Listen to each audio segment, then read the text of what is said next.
نہیں حسین تیرے انتقام کی، لفظ یزید گالی سے بدتر بنا دیا۔ بسم اللہ الرحمن الرحیم۔ السلام علیکم سانحہ، کربلا تاریخ اسلام کا ایک شاندار اور زرعی باب ہے۔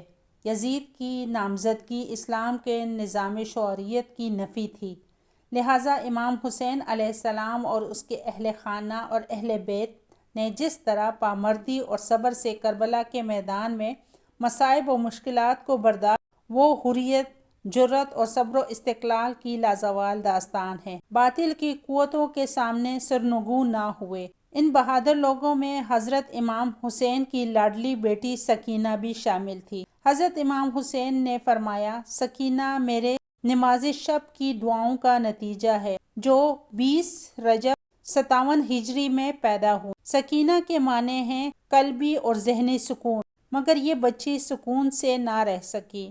ناز و نعم میں پلی بچی، باپ کے سینے پر سونے والی، پھوپھیوں کی چہیتی، 4 سال کی عمر میں ہی یتیم ہو گئی۔ کربلا کا ذکر ہو اور بی بی سکینہ کا ذکر نہ ہو، یہ نہیں ہو سکتا۔ ہماری لاکھوں سلام اس معصوم بیوی پر جو عاشورہ کے دن ڈھلتے ہی اپنے سے چھوٹے بچوں کو یہ کہہ کر دلاسا دیتی رہی کہ ابھی امو پانی لائیں گے۔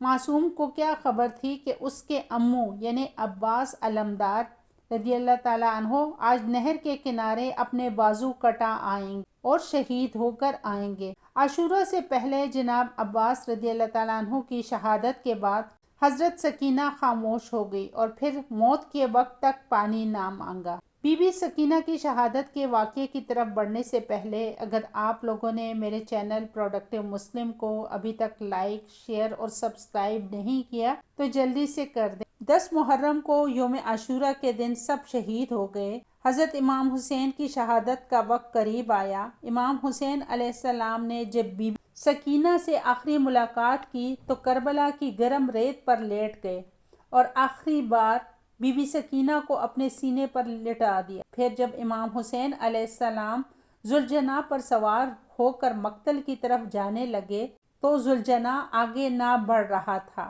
امام حسین نے کہا، ذوالجناح آگے کیوں نہیں بڑھتا؟ تو ذوالجناح نے اپنے قدموں کی طرف اشارہ کیا۔ جب امام حسین علیہ السلام نے دیکھا تو بی بی سکینہ ذوالجناح کی ٹانگوں میں پڑی ہوئی تھی اور رو رو کر فرماتی تھی، اے ذوالجناح میرے بابا کو نہ لے کر جاؤ، میں اپنے بابا کے بغیر نہیں رہ سکتی۔ کہتے ہیں بیٹیوں کو باپ سے بہت محبت ہوتی ہے۔ امام حسین علیہ السلام سواری سے نیچے اترے اور بی بی سکینہ کو اپنے ہاتھوں میں اٹھا کر سینے سے لگا لیا اور اس کے ننھے ننھے ہاتھوں کو چوما اور رونے لگے۔ جب امام حسین کو تیروں، نیزوں اور برچھیوں سے مار کر شہید کر دیا گیا اور حضرت امام حسین کا سر کاٹ کر تن سے جدا کر دیا گیا، پھر یزیدی لشکر امام حسین کے خیموں کی جانب گئے، جہاں تمام بچے اور عورتیں تھیں، جن میں بی بی زینب، بی بی کلثوم اور کے گھر کی عورتیں اور بچے موجود تھے، جن میں بی بی سکینہ بھی تھی۔ جب لشکر نے خیموں کو آگ لگا دی تو تمام بچے اور بیویاں خیموں سے باہر آ گئی اور بی بی سکینہ کے کرتے میں آگ لگ گئی۔ پھر شمر نے بی بی سکینہ کے کانوں سے بالیاں کھینچی اور اتنے زور سے کھینچی کہ 4 سال کی بچی کے کانوں سے خون جاری ہو گیا اور ان کا کرتا سرخ ہو گیا۔ پیاسی سکینہ اور تمام بیویوں کے سروں سے چادر کھینچ لی گئی اور ان کو قیدی بنا کر شام لے جایا گیا۔ ایک ہی رسی سے سب کے بازو باندھے گئے۔ چونکہ بی بی سکینہ چھوٹی تھی اس لیے ان کا گلا باندھا گیا۔ جب بیویاں اٹھیں تو بی بی سکینہ کا گلا کھنچتا، جس کی وجہ سے تمام بیویوں کو کمر جھکا کر چلنا پڑتا۔ پیدل چلتے ہوئے بی بی سکینہ کے پاؤں میں کانٹے چبھ گئے، لیکن نہ وہ رو سکتی تھی اور نہ نکال سکتی تھی۔ شمر بی بی سکینہ کے گالوں پر تمانچے مارتا۔ اتنے تمانچے اور تازیانے اٹھانے کے بعد جب وہ دربار شام پہنچی تو ان کا چہرہ نیلا پڑ گیا۔ راستے پر لشکر کو روک کر پانی پلائے جانے لگا تو بی بی شمر کے پاس گئی تو شمر نے کہا کہ پہلے پورے لشکر کو پانی پلاؤں گا پھر دوں گا۔ بی بی کھڑی رہی۔ جب لشکر کو پانی پلایا تو کہنے لگا، اب جانوروں کو پلاؤں گا۔ جب ایک ایک جانور کو پانی پلا چکا تو بی بی سکینہ اس آس میں کہ اب مجھے دے گا، لیکن اس ظالم شخص نے پانی دکھا کر زمین پر بہا دیا۔ بی بی کی آس اور امید ٹوٹ گئی۔ بی بی رونے لگی۔ بی بی زینب نے پوچھا، سکینہ پانی چاہیے؟ تو بی بی سکینہ نے کہا، میں پانی پینے کے لیے نہیں مانگ رہی تھی، میرے بھیا سجاد کی ہتھکڑیاں گرم ہو رہی تھی، ان پر پانی ڈالنے کے لیے پانی مانگ رہی تھی۔ پھر قافلہ شام کے بازار پہنچا، لوگوں نے کھولتا ہوا گرم پانی پھینکا، کسی نے پتھر مارے، سب زخمی ہوتے رہے، پھر سب کو زندان میں قید کر دیا گیا۔ بی بی سکینہ اپنے بابا کو یاد کر کے روتی رہتی۔ جب آسمان پر پرندوں کو جاتا ہوا دیکھتی تو اپنے بھائی سجاد سے پوچھتی، بھیا سجاد، یہ پرندے کہاں جاتے ہیں؟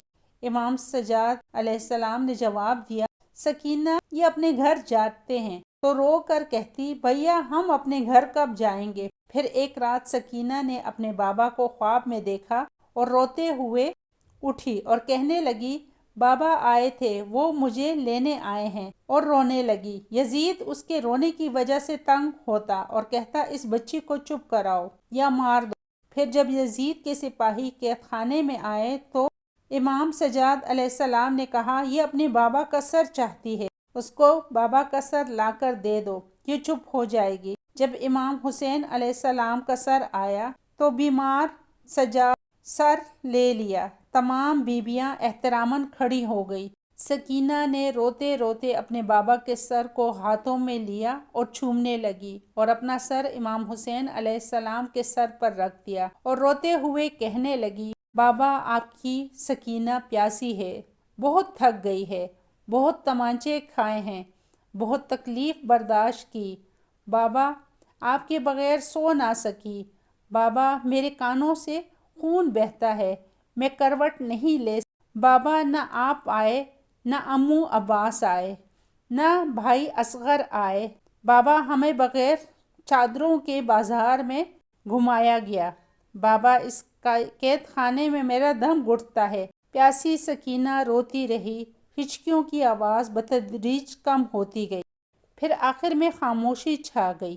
امام سجاد علیہ السلام کھڑے ہو گئے، پھوپھی زینب کو سہارا دیا اور بلند آواز میں فرمایا، انا للہ و انا الیہ راجعون۔ سکینہ ہمیشہ کے لیے خاموش ہو گئی۔ اے پروردگار، اس معصوم سکینہ کی یتیمی کے صدقے کسی بچی کو اس کم سنی کی عمر میں یتیم نہ کرنا، آمین ثم آمین۔ اللہ حافظ۔